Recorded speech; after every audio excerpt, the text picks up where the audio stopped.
Ministry of Home Affairs, Government of India, they have issued an advisory to identify and send back the Pakistani nationals. And in that they also used some categories.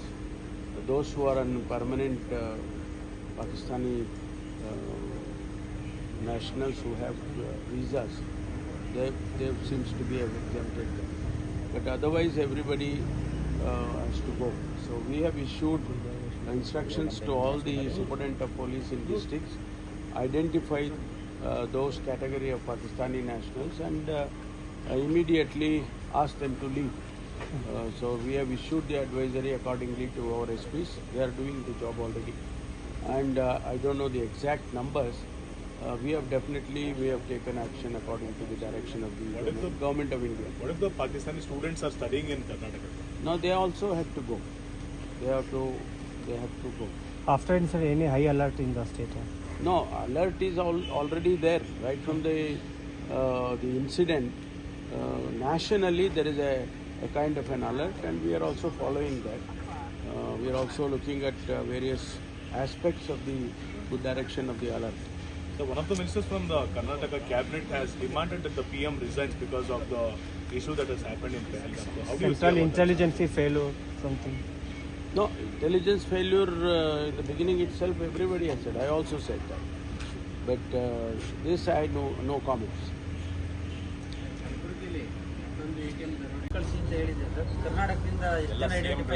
Identify ಎಷ್ಟು ಜನ ಹೋಗಿ ಎಲ್ಲ ಮಾಡ್ತಾ ಇದ್ದಾರೆ. ಎಲ್ಲ SPಗಳಿಗೂ ಕೂಡ sensitise ಮಾಡಿದ್ದೀವಿ. ಎಲ್ಲ ಸೀನಿಯರ್ ಆಫೀಸರ್ಸ್ಗೂ ಕೂಡ ರೆಸ್ಪಾನ್ಸಿಬಲ್ ಸೀನಿಯರ್ ಆಫೀಸರ್ಸು ರೇಂಜಲ್ಲಿರೋರಿಗೆ ಅವ್ರಿಗೆಲ್ರಿಗೂ ಕೂಡ ಈಗಾಗಲೇ ತಿಳಿಸಿದ್ದೇವೆ. ನಿನ್ನೆ ಕೇಂದ್ರ ಸರ್ಕಾರದ ಹೋಮ್ ಮಿನಿಸ್ಟ್ರಿಯಿಂದ ಅಡ್ವೈಸರಿ ಬಂದಿದೆ. ಅದರ ಪ್ರಕಾರ ಮಾಡ್ತಾ ಇದ್ದೇವೆ. ಲಾಂಗ್ ಟರ್ಮ್ ವೀಸಾ ಇರೋರಿಗೆ ಅವರೇ ಎಕ್ಸೆಂಪ್ಷನ್ ಕೊಟ್ಟಂಗೆ ಕಾಣಿಸುತ್ತೆ. ಮತ್ತು ಯಾರಿಗೆ ಟೂರಿಸ್ಟ್ ವೀಸಾ ಅಥವಾ ಆ ರೀತಿ ಒಂದು ಕ್ಯಾಟಗರಿ ಆಫ್ ವೀಸಾಗಳಿರುತ್ತೆ ಅವರಿಗೆಲ್ಲ ವಾಪಸ್ ಕಳಿಸೋದಕ್ಕೆ ಏನು ಕ್ರಮ ತಗೋಬೇಕೋ ಅದನ್ನೆಲ್ಲ ತಗೊಳ್ತಾ ಇದ್ದೀವಿ. ಐಡೆಂಟಿಫೈ ಆಗಿದೆ ಸರ್, ಎಷ್ಟು ಜನ ಇದ್ದಾರೆ ಅಂತ ಮಾಡ್ತಾ ಇದ್ದಾರೆ. ನನಗಿನ್ನೂ ಎಕ್ಸಾಕ್ಟ್ ನಂಬರ್ಸ್ ಗೊತ್ತಿಲ್ಲ. ಪ್ರತಿ ಜಿಲ್ಲೆನಲ್ಲೂ ಕೂಡ ನಾವು SPಗಳಿಗೆ ತಿಳಿಸಿದ್ದೇವೆ. ಆಮೇಲೆ ಇಲ್ಲಿ ನಮ್ಮ ಕೇಂದ್ರದಲ್ಲಿ ಕೂಡ ಮಾಡ್ತಾ ಇದ್ದಾರೆ. ಸ್ಟೂಡೆಂಟ್ ಇದ್ದವರಿಗೂ ಕೂಡ ಕಳಿಸ್ಬೇಕು. ಸ್ಟೂಡೆಂಟ್ ಇದ್ದಗಳಿಗೂ ಕೂಡ ಕಳಿಸ್ಬೇಕಾಗ್ತದೆ. ಯಾಕೆಂದರೆ ಎಕ್ಸಂಪ್ಷನ್ ಏನು ಕೊಟ್ಟಂಗೆ ಕಾಣಲಿಲ್ಲ. ಒಂದು ವೇಳೆ ಆ ಥರ ಇದ್ದರೆ ಅದನ್ನು ಎಕ್ಸೆಂಪ್ಟ್ ಮಾಡ್ಬೋದು. ಆದರೆ ಅವರ ಅಡ್ವೈಸರಿನಲ್ಲಿ ಆ ರೀತಿ ಕಾಣ್ತಾ ಇಲ್ಲ. ಬೇರೆ ಯಾವ ರೀತಿ ಅಲರ್ಟ್ ಆ ರೀತಿ ಏನಾದ್ರು ಇದೆ? ಇಲ್ಲ, ಅದು ಅಲರ್ಟ್ ಕಂಟಿನ್ಯೂಸ್ ಆಗಿದ್ದೇ ಇದೆ. ಆ ಘಟನೆ ಆದಾಗಿಂದನೂ ಕೂಡ ಇಡೀ ದೇಶದಲ್ಲಿ ಅಲರ್ಟು ಎಲ್ಲ DGಗಳಿಗೂ ತಿಳಿಸಿದ್ದಾರೆ. ಅದು it is an on going thing. ನಿನ್ನೆ ರಾತ್ರಿ ಲಿಂಗಾಯತರು ಮತ್ತು ಒಕ್ಕಲಿಗರ ಮೀಟಿಂಗ್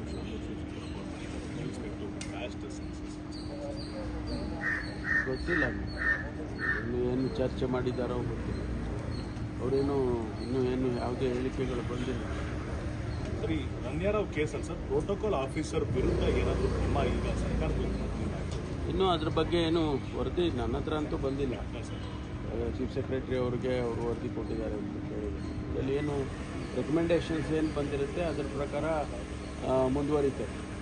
ಇನ್ನೊಂದು, ನೀವು ಈ ಹಿಂದೆ ಹೇಳಿದಂತೆ ರಾಜಕೀಯ ಮಾಡೋದು ಬೇಡ ಈ ವಿಚಾರದಲ್ಲಿ ಅಂತ ಹೇಳಿ ದೇಶದ ವಿಚಾರ ಬಂದಾಗ, ಆದರೆ ಸರ್ಕಾರದ ಮಟ್ಟದಲ್ಲಿ PM ಅವರು ರಿಸೈನ್ ಮಾಡಬೇಕು ಅನ್ನೋ ಒಂದು ಮಾತು ಬರ್ತಿರೋವಂಥದ್ದು, ರಿಟಾಲಿಯೇಟ್ ಮಾಡೋಂಥ ಸಂದರ್ಭದಲ್ಲಿ ರಾಜೀನಾಮೆ ಕೇಳೋದು ಸರಿ ಅಂತ ಅನಿಸ್ತದೆ. ಇಲ್ಲ, ಯಾರು ಕೇಳಿದ್ದಾರೆ ಗೊತ್ತಿಲ್ಲ. ಯಾರು ಕೇಳಿದ್ದಾರೆ? ಸಂತೋಷ್ ಗೌಡ ಗೊತ್ತಿಲ್ಲ ಯಾವ ಅರ್ಥದಲ್ಲಿ ಹೇಳಿದ್ದಾರೋ ಏನೋ ಗೊತ್ತಿಲ್ಲ. English, sir. Sir, is the government identified the Pak nationals in the country and in states? What? They have caught them. They have come from outside the state. Kannada channel ತಿರ್ಕೋಬೇಕು. ಆಯಿತು. ಕಲಬುರಗಿಯಲ್ಲಿ ಬ್ಯಾಂಕ್ ATM ದರೋಡೆ ಮಾಡೋದಕ್ಕೆ ಬಂದಂಥವ್ರ ಮೇಲೆ fire ಮಾಡಿ ಅವರಿಗೆ ಇಟ್ಕೊಂಡಿದ್ದಾರೆ. ಅವರು ಹೊರ ರಾಜ್ಯದಿಂದ ಬಂದಿದ್ದಾರೆ ಅಂತೇಳಿ ಮೊದಲನೇ ಮಾಹಿತಿ ಸಿಕ್ಕಿದೆ.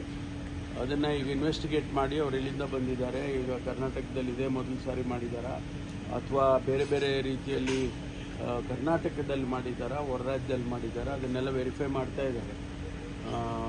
ಅದೆಲ್ಲ ಗೊತ್ತಾದ ಮೇಲೆ ನಾನು ತಮಗೆ ತಿಳಿಸ್ತೀನಿ. ಹೌದು ಹೌದು. ಈ ಹೊರ ರಾಜ್ಯದಲ್ಲಿ ಕೆಲವು ರಾಜ್ಯದಲ್ಲಿ ಸ್ಪೆಸಿಫಿಕ್ ಆಗಿ ಗ್ಯಾಂಗ್ಗಳು ಮಾಡ್ಕೊಂಡಿದ್ದಾರೆ. ಆ ಗ್ಯಾಂಗ್ಗಳು ಆಪರೇಟ್ ಆಗುತ್ತೆ. ಗ್ಯಾಂಗ್ಗಳು ಕೆಲವು ಸಂದರ್ಭದಲ್ಲಿ ಅವ್ರ ವೆಹಿಕಲ್ಸ್ಗಳನ್ನೇ ತೊಗೊಂಡ್ಬರ್ತಾರೆ, ಅಲ್ಲಿಂದನೇ ವೆಹಿಕಲ್ಸ್ ತೊಗೊಂಡು ಬರ್ತಾರೆ. ಆ ಥರ ಎಲ್ಲ ಒಂದು ಗ್ಯಾಂಗ್ಗಳು ಮಾಡಿಕೊಂಡು ಬರ್ತಾರೆ. ಕೆಲವರು ಇಲ್ಲಿ ಬಂದು ಇಲ್ಲಿ ಲೋಕಲ್ ಫ್ರೆಂಡ್ಸನ್ನು ಮಾಡ್ಕೊಳ್ತಾರೆ, ಲೋಕಲ್ ಜನನೂ ಸೇರಿಸ್ಕೊಳ್ತಾರೆ ಕೆಲವು ಸಂದರ್ಭದಲ್ಲಿ. ಅದನ್ನು ಕೂಡ ಈಗ ದಾವಣಗೆರೆನೆಲ್ಲ ಆಗಿದ್ದು ತಮಿಳ್ನಾಡಿನಲ್ಲಿ ಹಿಡಿದ್ರು. ಅಲ್ಲಿ ಬಂದು ನೋಡಿದ್ರೆ ತಮಿಳ್ನಾಡಿನವ್ರನ್ನೂ ಕೂಡ ಕೆಲವ್ರನ್ನ ಕರ್ಕೊಂಡಿದ್ರು, ಅಲ್ಲೇ ಅವ್ರು ಬಚ್ಚಿಟ್ಟಿದ್ರು. ಆ ರೀತಿ ಗ್ಯಾಂಗ್ಗಳು ಆಪರೇಟ್ ಆಗ್ತವೆ. ಅದನ್ನು ನಾವು ಇವತ್ತು ಹಿಡಿದಿರೋದು ನಿಜವಾಗೂ ನಮ್ಮ ಪೊಲೀಸ್ನವರಿಗೆ ಅಭಿನಂದನೆ ಹೇಳ್ತೇನೆ. ಯಾಕೆಂದರೆ ನಾವು ಇನ್ನೂ ಬಿದರದ್ದು ಹಿಡಿಯೋಕ್ಕಾಗಿಲ್ಲ. ಅವರು ತಪ್ಪಿಸ್ಕೊಂಡು ತಿರುಗ್ತಾ ಇದ್ದಾರೆ. ಹಾಗಾಗಿ ನಾವು ಇನ್ನೂ ಇವರು ಹಿಡಿದಿರೋದು ನಿಜಕ್ಕೂ ಕೂಡ ಒಳ್ಳೆಯದು. Sir, oftenly we are seeing too many ATM robbery we see and we also seen a person who shot us recently.